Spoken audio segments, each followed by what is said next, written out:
And I've just put up a picture of a CISCO emergency communications truck.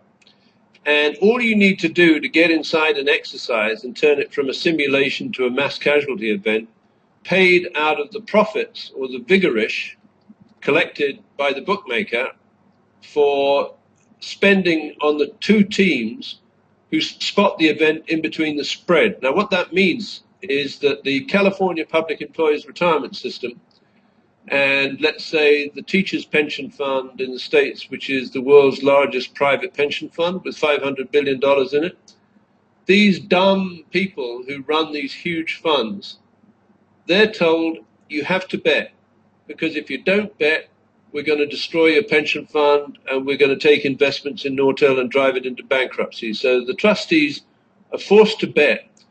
But what they don't want is to go outside the spread, because then one set of trustees, let's say the teachers, are obliged to pay huge amounts of money to another set of trustees, which is the California Public Employees Retirement System. And that would alert the sleeping masses, the members of these pension funds, who all they want is a monthly check when they retire. I mean, there's two dynamics in someone, let's say, approaching middle age in a profession or in a job. One is the salary they get today to go out and spend on their donuts and their cars and their toys and all the rest of it and their holidays. Nothing wrong with that. And the other is what they expect to get when they retire.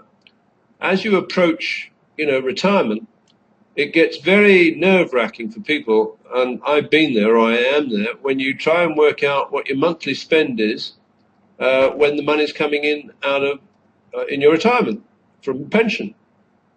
So it would be very easy to take people in any profession, firefighters, ambulance, police, etc., and say, look, we've got certain ways of maximizing your income today, but they're illegal, so you probably might not want to do it.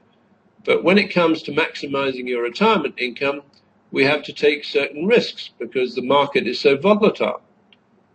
So the risks we take, you don't have to know too much about it. Just keep your mouth shut, do what we tell you, and you're going to have a nice retirement on 80, 90% of your final income.